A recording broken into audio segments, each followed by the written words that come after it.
Good morning. Welcome to a special Friday edition of the Cohn Zone. That's Lowell Cohn.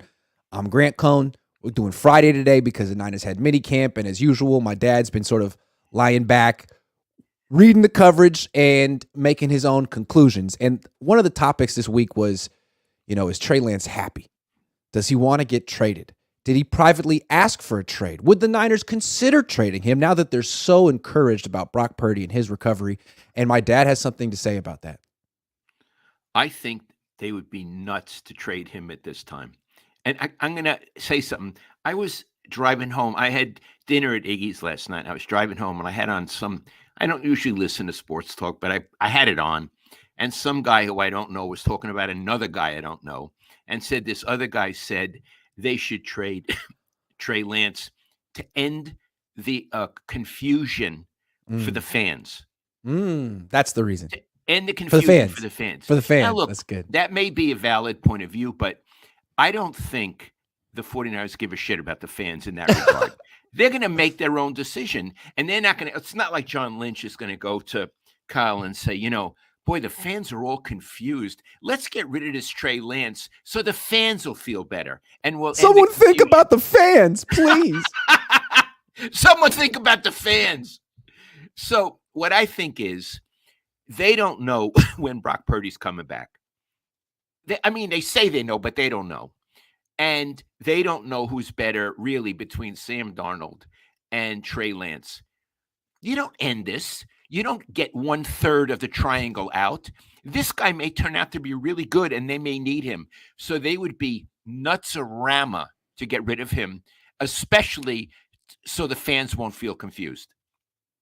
Yeah, absolutely. Like, just because all indications with Brock Purdy are good after a week and a half of him throwing a football, that doesn't mean he's going to start week one or he won't have like some type of setback at some point down the line. So even if, let's say Trey Lance heard the report that the Niners are pretty much expecting Brock Purdy to start week one, and he got discouraged and privately went to Kyle or John and said, hey, man, like enough's enough. If I can't start here, could I please go somewhere else? From their perspective, it's like, I know why you feel that way, Trey, and we hate holding you hostage, but we can't do that. We can't do that. Like, we don't, until we have Brock back playing back like he was last year, 100% healthy and in rhythm, and we can't trade you, dude. Sorry. We need you. Sorry. The Niners are not in the business of making Trey Lance's dreams come true. They already did once. Yeah, they did. And they're in the business of having a really good football team. And they may need this guy. So, you know what? Also, he's under contract, right? Yeah. And he's making a lot of money. A lot.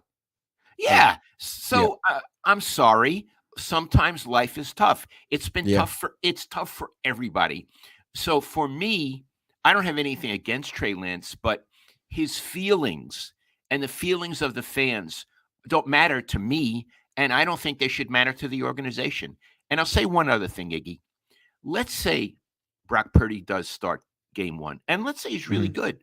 Mm-hmm. When's Kyle going to get him hurt? He could get him hurt in the fifth game. Thank you. He can get him hurt in the third game. Correct. So they need this kid because the other one's going to get hurt. It's the thing about him getting hurt in that championship game. That wasn't a fluke. No. It's how the guy coaches. Yeah. So he's going to get him hurt. No, the proof is Josh Johnson getting hurt in the same game. Yeah, right. He gets quarterbacks hurt. So I think they really need Trey Lance, and they need Sam Darnold because then he's going to get Trey Lance hurt. That's right. Yeah, that's true. That's the thing. Even if Brock Purdy is fully cleared on August 20th or whatever, and everything looks great, and he starts week one and he wins, like that doesn't mean he's going to last 17, 20, 21 games and win the Super Bowl. And that's not even any knock against him. It's Kyle Shanahan's pattern. He goes through quarterbacks really quickly. So unless Sam Darnold has this career renaissance, which hasn't happened yet on the practice field, your best option is Brock, and then it's Trey. Yeah. It's not Sam. It's not Brandon Allen. No. So as a result, you may crush this kid's feelings. Say, you know what? We need you. We heard what you said. We're not going to do anything at this time. Live with it. That's the answer. Right. That's what. Look, I don't know that he requested a trade. I have no idea. It just seems like something that, frankly, I would do in his position, and I wouldn't fault him if he did it. if he did it probably in a private, polite way. Like, hey guys, no disrespect, but what do you say? And they're like, Trey, we love you, man. We can't do that for you. I would imagine. And so he's back at practice. He looked like he was. I had a video of him and Kyle Shanahan laughing, talking to each other. I had a video of him and George Kittle dancing together. It seems like he's not, having the worst days of his life. It seems like he's having a good time. They were dancing? I didn't see that video. Dancing. They were dancing. Let me ask I'll you a post question. Who's a better dancer, Kittle or Trey Lance? That's a good question. I would have to say Kittle. Not because he's more technically gifted. I just feel like he's a little less self-conscious. And to be a good dancer, you can't be self-conscious. It's true. It's true. So, nothing against Trey. He's just a little bit younger. Yeah. I'm with you. They're not going to trade him. And, I don't think they're going to trade him week 1 or the trade deadline either. I think he's going to be here for a while. No, this thing about trading him is just talk. It's media talk. It has nothing to do with reality. Yeah, they would never do it. One thing I want to say real quick before we move on. So George Kittle kind of talks like the coach of the team. And if you ask him about the quarterbacks, he'll break it down, like what he thinks and what each one's doing well. So he was asked this week at minicamp about each quarterback. He was asked about first Trey and then Sam.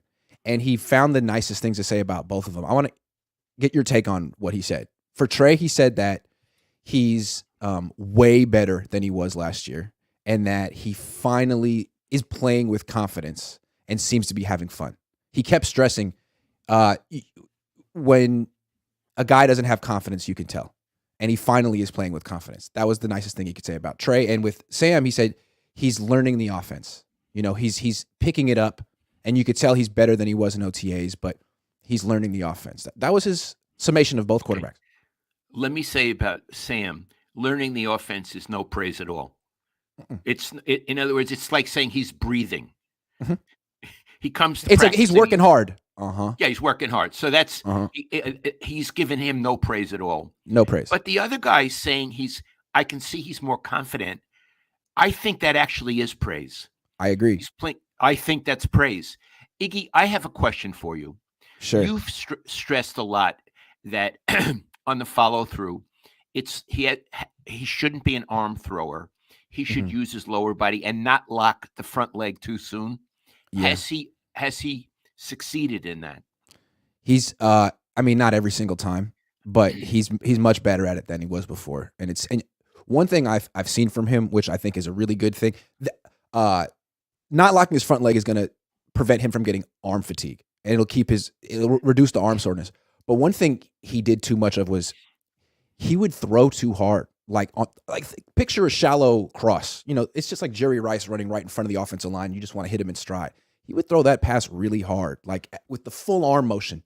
And that throw is kind of just like a little, a flick. And with the short little throws in training camp, you're actually seeing him do that for the first time in 3 years. He doesn't throw them as hard as he can. I think that's a big stride for him. I'm going to put on my jacket. A little wrist action.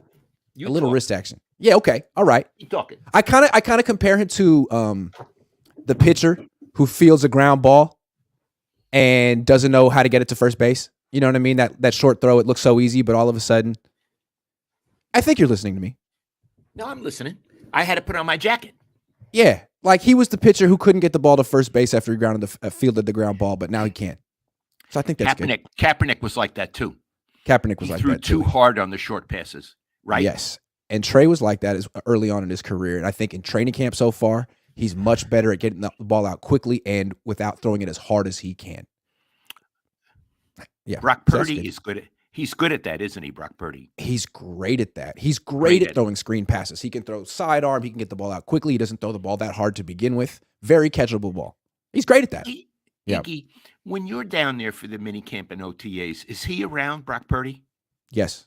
You see him walking from the facility to the, not the trainer's room, but that outdoor weightlifting facility. With all the weights and stuff, yeah. Yeah, you'll see him walk over with like a backwards hat. Does he throw? Haven't seen him throw. Not in front of the media. I will imagine that will be during training camp, like Jimmy last year. Okay. Yeah. But I mean, until we see him throwing on a side field for a few weeks, I'm not really thinking he's close to coming back. So he's still got another 2 months to go or something. All right. Niner Grandpa says, you still haven't emailed me, Iggy.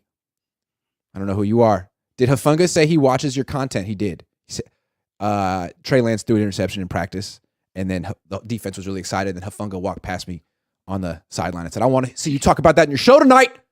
And I said I would. So I did. Wow. Mooey says they kept Jimmy to hedge their bet on Trey.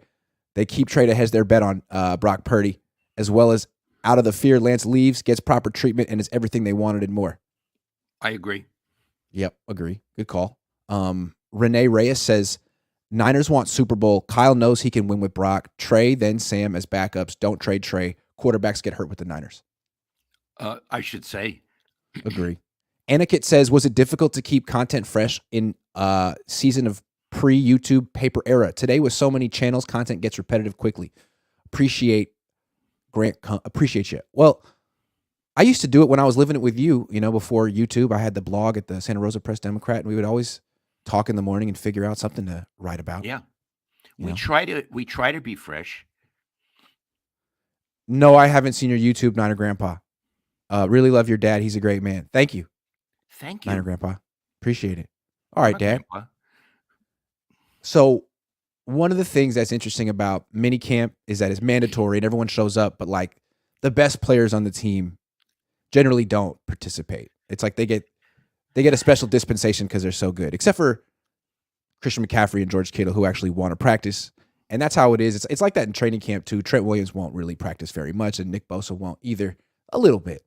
And they won't play in preseason anymore. That's the culture football is these days. 40 years ago, the Niners practiced in Rockland. I mean, training camp was a whole thing. They would leave their families. They would have two-a-days. It's different. Can you take us back to the Rockland era and how it was a different culture? Oh, first of all, pretty much everybody practiced. I mean, Joe Montana didn't stand on the side. Steve Young didn't stand. Dwight Clark didn't stand on the side. They really worked hard. And in Rockland is right near Sacramento, so it would be very hot up there. They had morning practice, then lunch, and they had an afternoon practice. They really worked hard. The only one who didn't, Russ Francis, God love Russ Francis, he was sort of a loner, and he took pride in not participating. And I kind of got a kick out of it.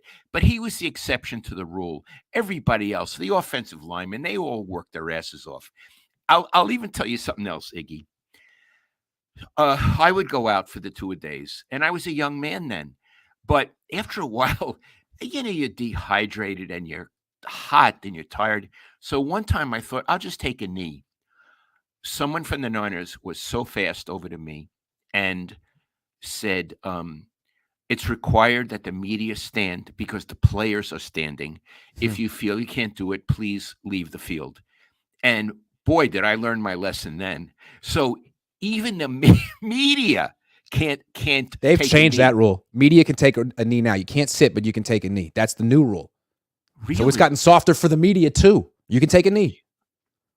Hey, listen, I can tell you that Fred Van Appen, who was a coach with the Niners, got 2 Super Bowl rings. After he retired, Gruden was the coach at the Raiders. He went to visit Gruden in Napa at the training camp. This is a 2-time Super Bowl coach. He got on a knee to look at things, to get a different angle, not because he was tired. Right away, someone came over to Fred and said, Mr. Davis doesn't allow people to take a knee. Al Davis, Mr. Davis. Wow. So even Fred had to stand up. Yeah. Things have changed. Things have changed. Yeah. Okay. Talking two-a-days and Rockland's hot. Rockland's hotter than Santa Clara, which is also hot. Could get up to 100 degrees up there. That's right. And you'd be schwitzing. It was hard. So here's what I want to say, Iggy. Let's come back to the current 49ers. Yeah. The idea that people sort of make an appearance but don't participate. Yeah. It used to be 2-a-days and everybody participated. Now it's 1-a-days and some don't participate. And as you said on the phone this morning, for them it's no-a-days, none-a-days. No-a-days. Yeah. I don't, and this is Fred Warner.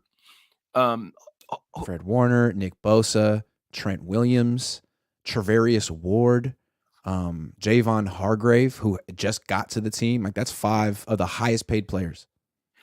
I don't get it. I feel Deebo. yeah, we'll come to Deebo in a minute. Here's what I want to say. In a football culture, Mhm. the leaders establish the standard. They establish the standard. Steve Young used to talk about the standard to me all the time. He was Mhm. obsessed with it. You have somebody, Fred Warner, who's apparently a good guy and a very Mhm. good player, isn't practicing. Well, that's a standard. You don't really have to practice. We'll just Yeah. come in. We'll lose 3 of our first 4 games because no one gave a shit. Right. No one practiced. And that's the standard they're inculcating. I object to that. Get I your object to tush it as on the well. field. And let's talk about the standard 40 years ago. So they lose the NFC Championship game to the Washington football team, 1983 by 3 points. They come back the next year and go 18-1 and win the Super Bowl. Just roll through the freaking league. I would imagine that offseason at Rockland, they weren't, tiptoeing through their drills. I would imagine Ronnie Lott was going full bore the entire freaking offseason. And when your best player, not just your quarterback, but your best non-quarterback on your team treats the offseason like that, then everyone has to fall in line. But on the Niners, when your best player is Trent Williams and your second best player is Nick Bosa, when the defensive player of the year, Nick Bosa, isn't out there for 11-on-11s and everyone else is like, well, why should I be out there? I'm like, Nick, Exactly. Yeah. why should I be out there? Yeah. Yeah. Nick sets the standard. He tells us Yeah. what to do. This is bullshit. We don't really have to Yeah. do this. If Nick doesn't have to do it, why should I have to do it? He just won defensive player of the year. Ronnie Lott would do it, though. Jerry Rice would do it, though. Jerry Rice. Absolutely. Yeah. Jerry, and Ayuk does it. Yep. Christian McCaffrey, George Kittle. Yeah, they do it. Even Eric Armstead. Even him. Hell yeah. He deserves credit for that. He's making like $25 million a year. He's 30 years old. He doesn't have to do it. He does it. Yeah. So Iggy, I want to say a couple of things about it. One, I really object to it. me too. Because they don't work as hard as they used to work. Even in Right. practice during the season, it's easier for them. I don't Yeah. respect that. And again, I feel it's a lack of respect towards Shanahan. I agree. And also, it's lip service to this whole quest for 6 thing that they talk about. Like, you've been in 3 of the last 4 NFC Championship games. You got nothing to show for it. And you're approaching this offseason like business as usual. Like, you've almost missed your window. Jimmy Ward's off the team. If you don't win it this year, you'll lose another 3-4 guys out of your core. This is the year. And 5 or 6 or 7 of the best players in the team are just saying like, hey, we'll catch up with you in August. Like, okay, well, you know what happened last year? Last year, they had the team to go 15-1 like the 1984 Niners did. I mean, they won 12 games in a row last year, but they sleepwalked through the first month and a half and they couldn't pull it off. So you didn't win. Yeah, and part of it is this attitude. You said business as usual. It's relaxation as usual. Football's Pacing a hard themselves. sport. Football's a hard sport, and you have to get used to the hard hitting in the preseason stuff before you can do it in the real season. You have to get into, it's a cliche, you have to get into football shape, but you do. Yeah, and you don't get into football shape in August. You have to, especially since there are no more two-a-days, you have to enter training camp in football shape. And if you don't, what usually happens is you get injured, either in training camp or early in the season. You miss a few games, you come back, and then you're still not in football shape, and you have a season like Deebo had last year. That's what happens. I have a question.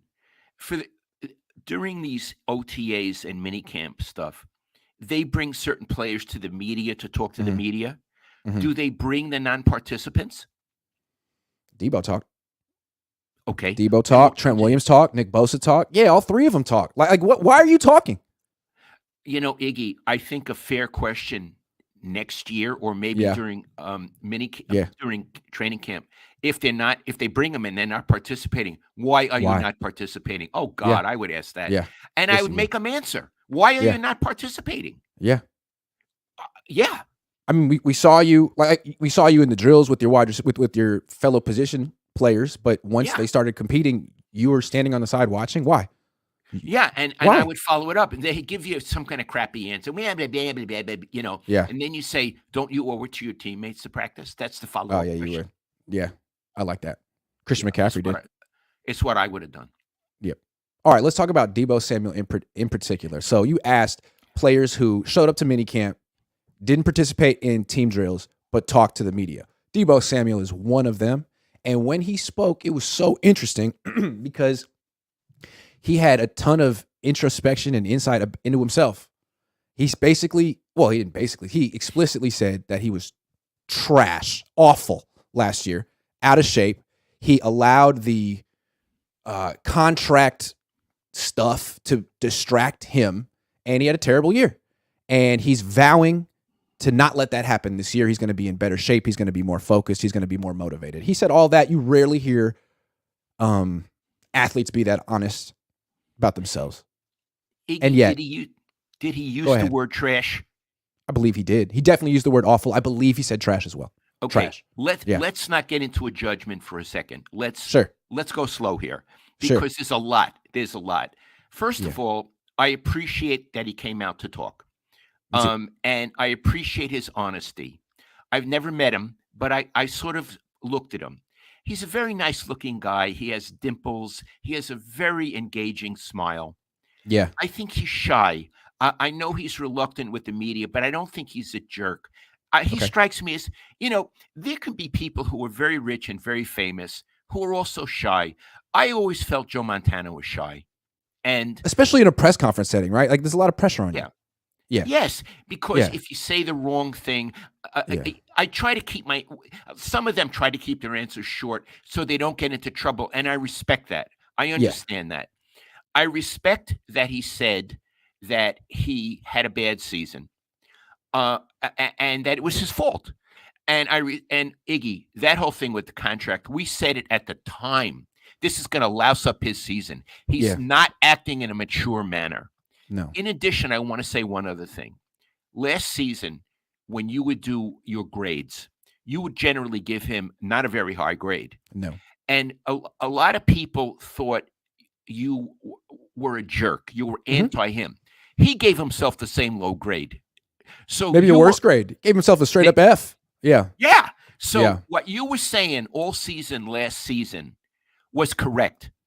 And I'm proud of you for that you didn't feel intimidated. So you had to say he was doing good when he wasn't doing good. Right. All right. Let's get to the paradox now in what his activity.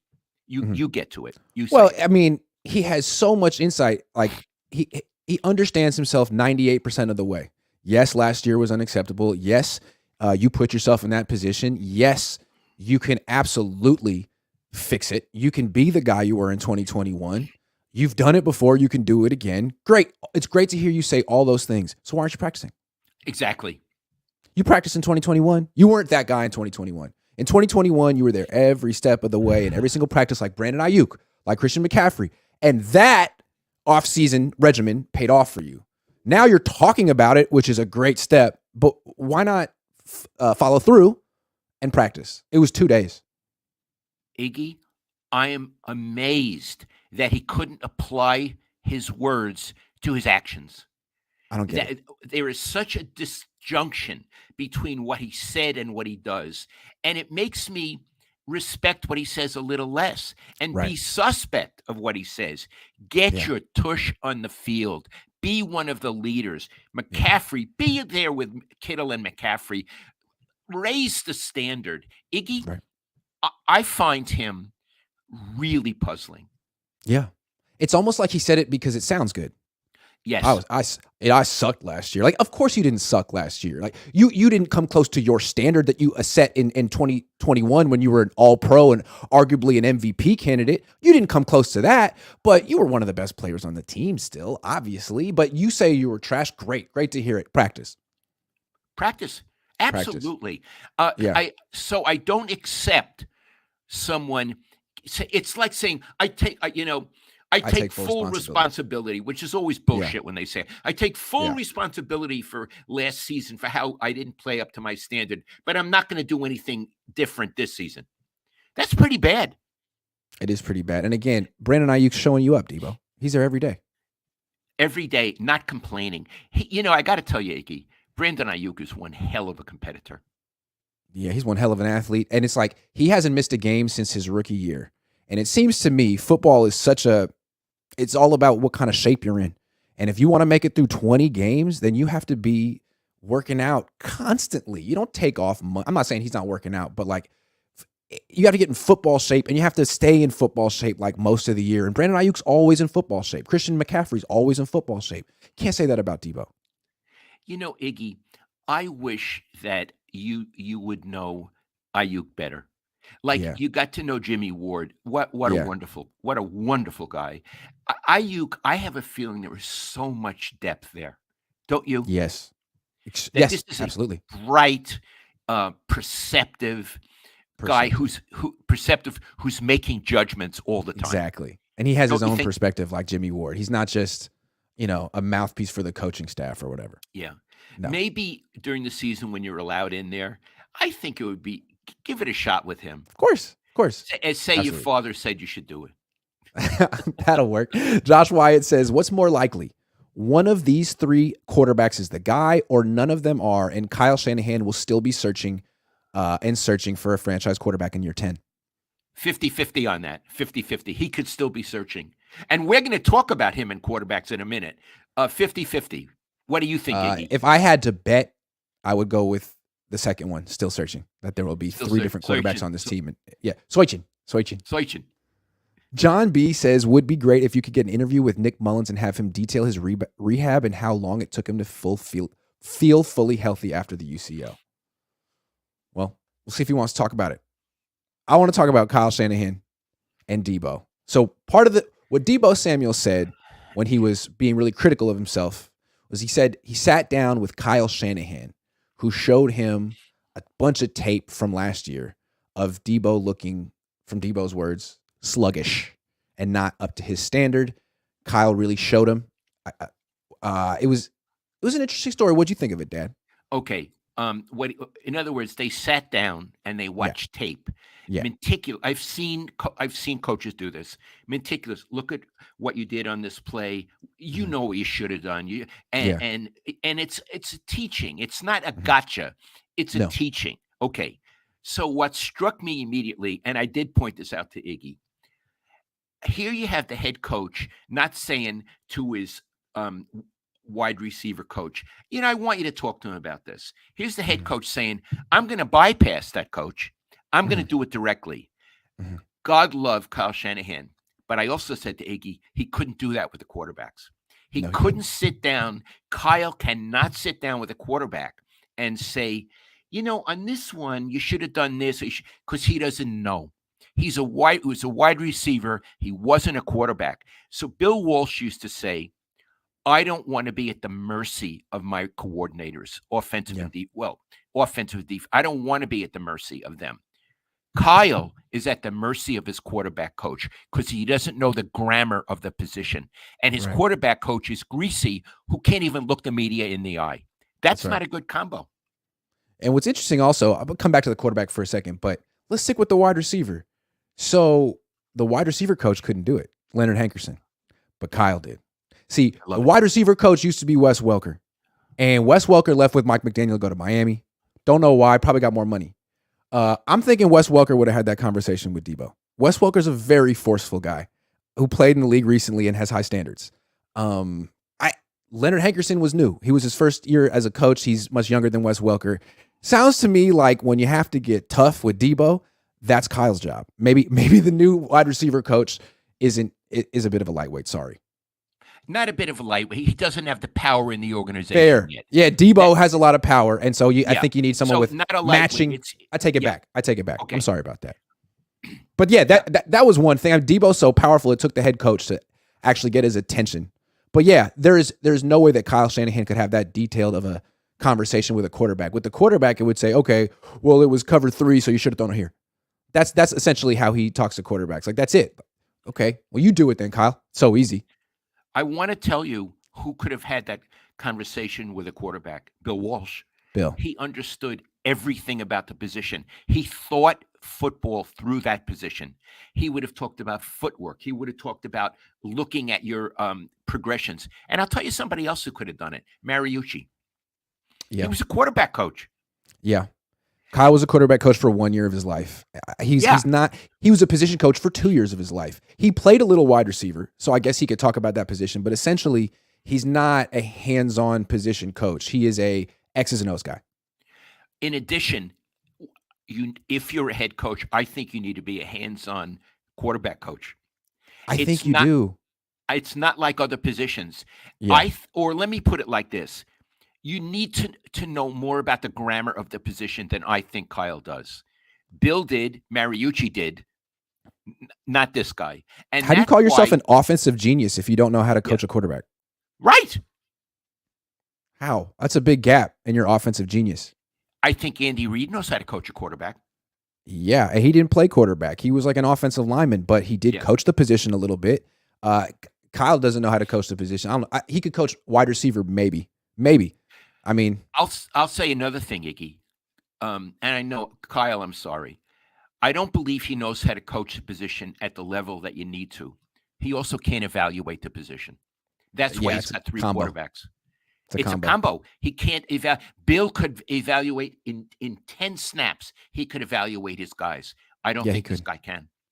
Right. And I'm not saying, like, obviously it's not an easy skill. Not a lot of people can do what Bill Walsh did, but it's what you're looking for. And if you don't have a coach on your staff who can do that, you're still looking for that coach.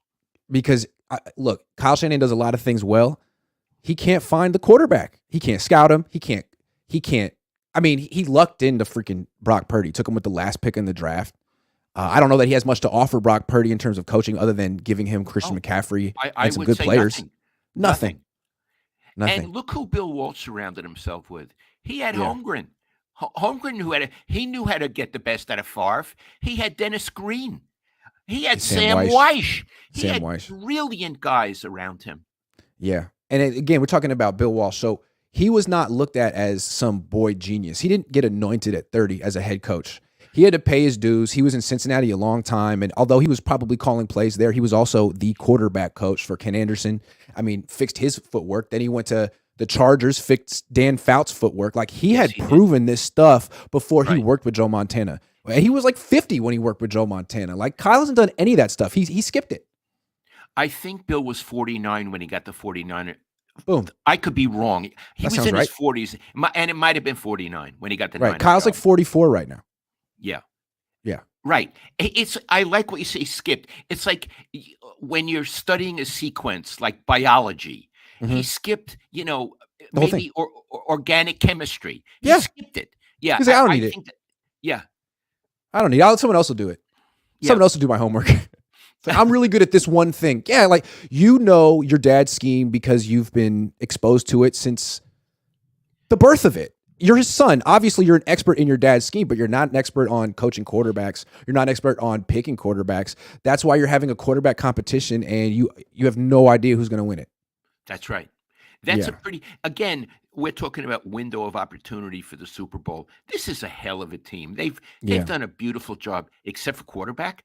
Oh, we have a great baseball team. We just don't have any pitchers. Yeah.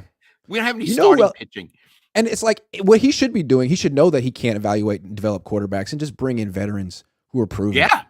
But he won't. He's got two 23-year-olds and a 25-year-old, and he's hoping one of them emerges in spite of him. Essentially. And in spite of his quarterbacks coach. Correct. Like what he's looking for is Brian Greasy. He wants Brian Greasy, but that's his coach, not his quarterback. I mean, how about bringing in Mike Holmgren as a consultant?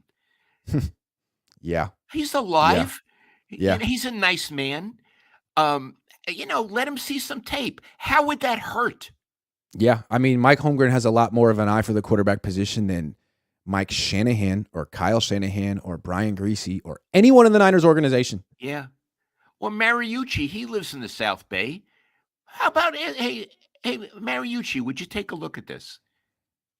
I just can't fathom that ever since the Niners got rid of Bill Walsh, he was the GM for a couple years in the late 90s and 2000s. He brought in Jeff Garcia. Ever since they got rid of him and Garcia, they haven't brought in one Pro Bowl quarterback. Like every other organization in the NFL has found one at one time in the last 20 years, except for the Niners. That's ridiculous. So, yeah, the Shanahans aren't going to find him. Bring in someone else. Holmgren, someone. Yeah. Yeah. Darnold's the guy, Dad. He's the one. Iggy, I haven't seen him. You're not that impressed with him? You haven't seen him? You haven't seen him play? I mean. Not really. Not really. Iggy, I just watch 49er games because I like to be helpful to you. Fair. Okay. What Kittle said about Lance. He's playing with confidence. He finally seems confident. He seems like he's having fun out there. Not Darnold.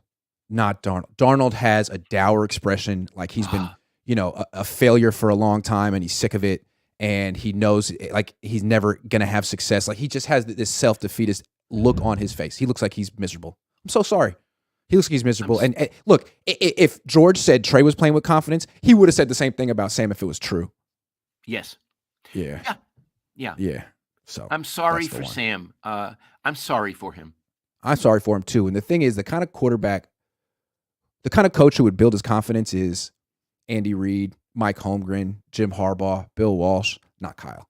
Not Kyle. Kyle will test your confidence. Kind of like John Gruden. John Gruden, he would test your confidence.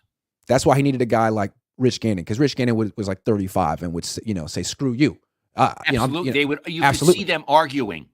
Yeah. So Kyle needs that, but I don't think he knows he needs it. I don't think he would put up with it. And one thing in retrospect that was nice about Jimmy Garoppolo is he took all of Kyle Shanahan's negativity in stride. Now, by the end, he was saying on the field, your plays freaking suck and that kind of stuff. But like essentially, maybe he should have fought back more with Kyle Shanahan, but he took it in stride and let Kyle be the negative guy. Yeah. Just briefly, all things considered, Jimmy really conducted himself very well as a member of that team. He did. Great teammate, wonderful with the media. I think, again, I don't know him. He strikes me as being a decent guy. Yeah, I mean, he was the highest paid member of the team. He's essentially the most powerful member of the organization. And he let Kyle Shanahan scapegoat him relentlessly for years and never said anything about it, ever. How many quarterbacks would do that? Most quarterbacks use their power and essentially say, eventually, it's my team. Who are you talking about? He never did that. Maybe he should have. I don't know. Aaron Rodgers would have done that. Every quarterback would, essentially. Kyle Shanahan is very cavalier in scapegoating his quarterback, and I think you can do that when you have three guys who haven't gotten paid yet and are working to get that contract and impress you. But Jimmy, guys making $30 million a year, I guess Jimmy just tuned it out. He wouldn't answer his calls. That's what Kyle says. Was he making $30 million a year? 27. Do you make that much? Not yet. The Niners paid him like $110 million. God love him. Oh, Iggy. So he smiled. He smiles. Okay, you blame me. That's fine. Just keep sending me those checks.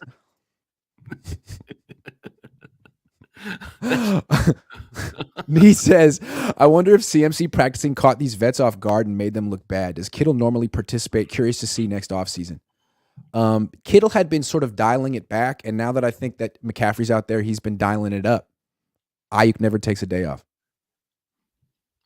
But yeah, McCaffrey, I love it. I like him so much. I had no idea. I like him so much more that he's that kind of player. Flave says, do you think it's Bosa or the Niners that are waiting on getting a deal done? They should get it wrapped up so he can train without worrying about injury. The Niners always wait until right before training camp, and I don't think Bosa cares. So maybe it's both? Both of them? Both of them. Both of them. Tyler says, Grant and Papa Cohn question, who called Kyle an offensive genius? Oh! People have been saying Look that at the national media. Look at the national media. Yeah. Rich Eisen, all those guys that know his dad. It's ridiculous. I don't know. Oh, I still think to be an offensive genius, you either have to win a Super Bowl or develop a great quarterback, or one of the two, or both. And he's done neither. And, Iggy, not be a system coach. Not be a system coach. Yeah.